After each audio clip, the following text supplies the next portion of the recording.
अस्सलाम वालेकुम। This is Mohammad Shahid. आप देख रहे हैं मेरे यूट्यूब चैनल।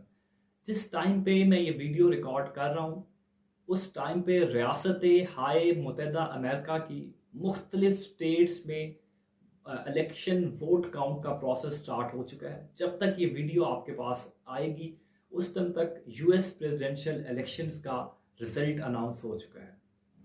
आज की इस वीडियो में मैं बात करूंगा how democracy works inside America.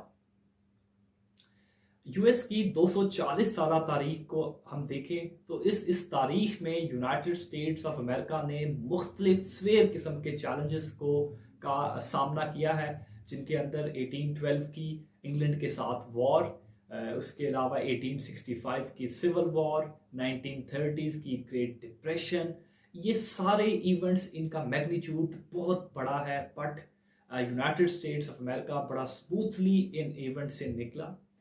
आज की इस वीडियो में मैं एनालाइज करूंगा वो चेक्स एंड बैलेंसेस का सिस्टम जो गारंटर है यूएस की स्मूथ फंक्शनिंग ऑफ डेमोक्रेसी का।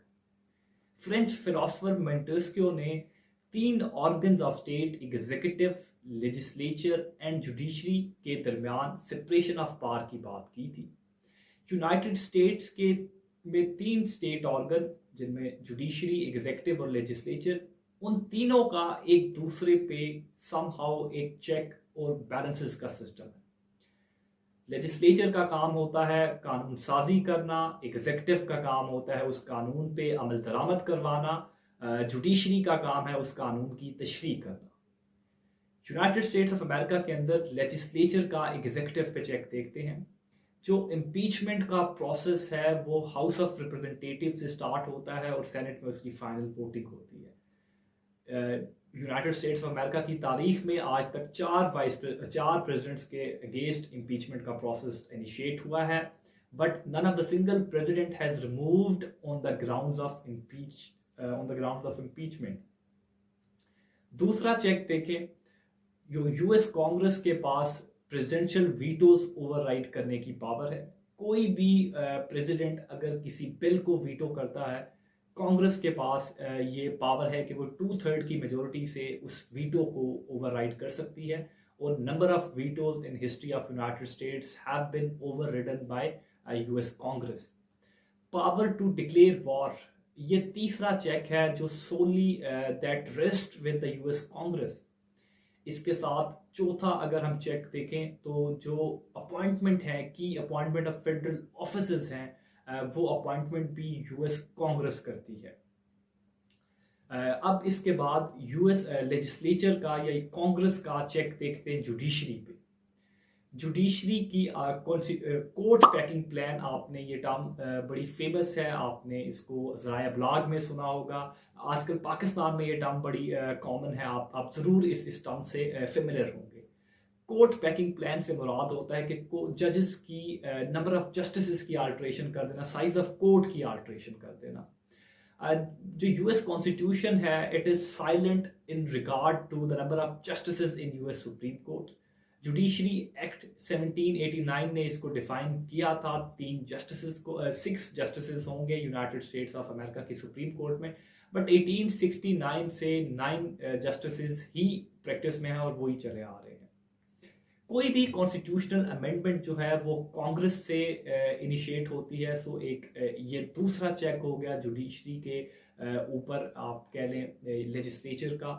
फिर लेजिस्लेचर के पास, कांग्रेस के पास ये पावर है कि वो किसी भी कोर्ट को इन्फीरियर डिक्लेयर कर सकती है सुप्रीम कोर्ट से और उनकी जुरिस्डिक्शन चेंज कर सकती है। अब एक इंटरेस्टिंग फैक्ट आपके साथ शेयर करता हूँ, लेजिस्लेचर के ऊपर भी एक चेक है। अमेरिका में बाइकेमरल लेजिस्लेचर है, हाउस ऑफ रिप्रेजेंटेटिव जो है वो लोअर हाउस है, और जो बजट है, जो मनी मेकिंग है, that always originates from lower house. आप में से जो लोग यूएस हिस्ट्री के साथ दिलचस्पी रखते हैं, उन्होंने सन्स ऑफ लिबर्टी और डॉटर्स ऑफ लिबर्टी का सुना होगा। उनका सोल जो स्लोगन था वो यही था, no taxation without representation. So senate, house of representative जो है वो बजट मेकिंग का प्रोसेस हाउस ऑफ रिप्रेजेंटेटिव से स्टार्ट होता है, और दोनों हाउस एक दूसरे के कॉन्सेंट के बगैर एडजमेंट नहीं कर सकते। अब चलते हैं एग्जीक्यूटिव का लेजिस्लेचर पे चेक। प्रेसिडेंशियल वीटो, प्रेसिडेंट के पास ये पावर है कि वो किसी भी बिल को वीटो कर सकता है। प्रेसिडेंट डोनाल्ड ट्रंप ने जो मिलिट्री स्पेंडिंग से रिलेटेड कांग्रेस का बिल था उसको वीटो किया था। इसके साथ दूसरा चेक देखें तो जो वाइस प्रेसिडेंट है, he is president of US Congress, US senate, ये दूसरा चेक हो गया। तीसरा चेक देखें, प्रेसिडेंट फोर्स एडजर्न कर सकता है दोनों हाउसेस के सेशंस को। अब एग्जीक्यूटिव का चेक देखते हैं जुडिशरी के ऊपर। व्यूअर्स, जो जस्टिस की अपॉइंटमेंट का पावर है यूएस के अंदर, वो प्रोसेस इनिशिएट करते हैं प्रेसिडेंट उसको जस्टिस के कैंडिडेट को नॉमिनेट करते हैं, फिर वो हाउस जुडिशरी कमेटी से वेट होने के बाद सेनेट उसको वोटिंग करता है। तो ये जुडिशरी के ऊपर एक चेक है एग्जीक्यूटिव का। फिर पावर टू ग्रांट पार्डन, ये दूसरा चेक है एग्जीक्यूटिव का जुडिशरी के ऊपर। और इसके साथ एग्जीक्यूटिव का एग्जीक्यूटिव पे भी चेक है। 25th अमेंडमेंट कॉन्स्टिट्यूशनल अमेंडमेंट के अकॉर्डिंग वाइस प्रेसिडेंट और कैबिनेट किसी भी टाइम पे when they realise this thing that president is unable to discharge his duties, वो वाइस प्रेसिडेंट को रिप्लेस कर सकते हैं।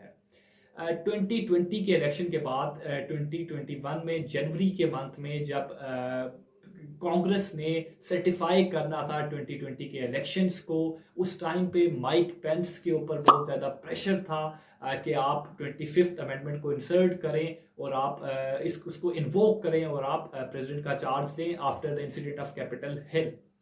व्यूअर्स, अब चलते हैं जुडिशरी का एग्जीक्यूटिव के ऊपर चेक। जुडिशरी का एग्जीक्यूटिव के ऊपर सबसे बड़ा चेक है जुडिशियल रिव्यू की पावर। और जो इम्पीचमेंट का प्रोसेस होता है उसके अंदर जो chief justice of supreme court है, he sits as the president of senate. Judiciary का लेजिस्लेचर के ऊपर चेक देखें तो जुडिशियल रिव्यू की पावर है। जुडिशरी किसी भी लॉ को, किसी भी लॉ को जो कांग्रेस ने और प्रेसिडेंट ने अप्रूव किया है उसको नल एंड वाइड करार दे सकती है। ये जुडिशियल रिव्यू की पावर 1803 में मशहूर ज़माना मार्बरी वर्सेस मेडिसन केस से यूनाइटेड स्टेट्स ऑफ अमेरिका की सुप्रीम कोर्ट ने इस जूरिस्प्रूडेंस को इवॉल्व किया था। व्यूअर्स, ये मैंने आपके सामने कुछ चेक्स एंड बैलेंसेस रखे हैं जो यूएस के तीनों स्टेट ऑर्गन के एक दूसरे ऑर्गन के ऊपर हैं।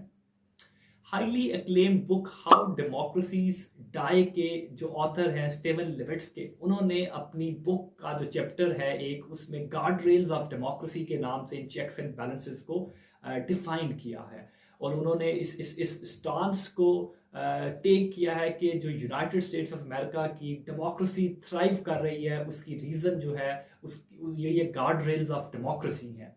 वो एक जगह पे इसको एक्सेप्ट करते हैं कि अगर गार्ड रेल्स की वेपनाइजेशन हो, अगर इन गार्ड रेल्स का मिस यूज हो, तो ये constitutional breakdown United States of America में कर सकते हैं। बट कुछ ऐसे अनकोडिफाइड, अनरिटन नॉर्म्स हैं, अनरिटन कन्वेंशंस हैं जिनको उन्होंने नाम दिया है इंस्टीट्यूशनल फॉरबेरेंस और म्यूचुअल टॉलरेशन, जो यूनाइटेड स्टेट्स के ये तीनों ऑर्गन्स शो करते हैं। और उसकी वजह से यूनाइटेड स्टेट्स ऑफ अमेरिका में जो डेमोक्रेसी है उसकी स्मूथ फंक्शनिंग हो रही है। मैं कुछ एग्जांपल्स आपके साथ कोट करता हूँ इन इंस्टीट्यूशनल फॉरबेरेंस और म्यूचुअल टॉलरेशन के प्रिंसिपल से रिलेटेड। 1857 में फोर्ड वर्सेस ब्राउन बड़ा फेमस यूएस सुप्रीम कोर्ट का डिसीजन है जिसके सबसे बड़े क्रिटिक प्रेसिडेंट आइजनहोवर थे। Despite having displeasured towards that judgement, उन्होंने उस जजमेंट की स्मूथ एग्जीक्यूशन होने दी। इसी के साथ दूसरा अगर इंसिडेंट देखें तो 2021 के अंदर जो कैपिटल हिल का इंसिडेंट था उसके बावजूद भी एक स्मूथ ट्रांजिशन हुई और वाइस प्रेसिडेंट ने एक स्मूथ ट्रांजिशन को इंश्योर करवाया। फिर इसी के साथ जो यूएस कांग्रेस है उसने नंबर ऑफ बिल्स जो हैं उसने नंबर ऑफ टाइम्स प्रेसिडेंट के जो अपॉइंटमेंट्स की समरीज है उसको एज इट इज अप्रूव किया। आपको बड़े रेयर इंसिडेंट्स मिलते हैं जिसमें प्रेसिडेंट की नॉमिनेशंस को कांग्रेस ने नल वाइड करा दिया। So every institution, every organ का दूसरे ऑर्गन के लिए ये जो म्यूचुअल टॉलरेशन का प्रिंसिपल है, इसने यूनाइटेड स्टेट्स ऑफ अमेरिका की डेमोक्रेसी की स्मूथ एग्जीक्यूशन या स्मूथ फंक्शनिंग की रखी हुई है। मैं उम्मीद करता हूँ ये वीडियो आपको प्रोडक्टिव लगी होगी।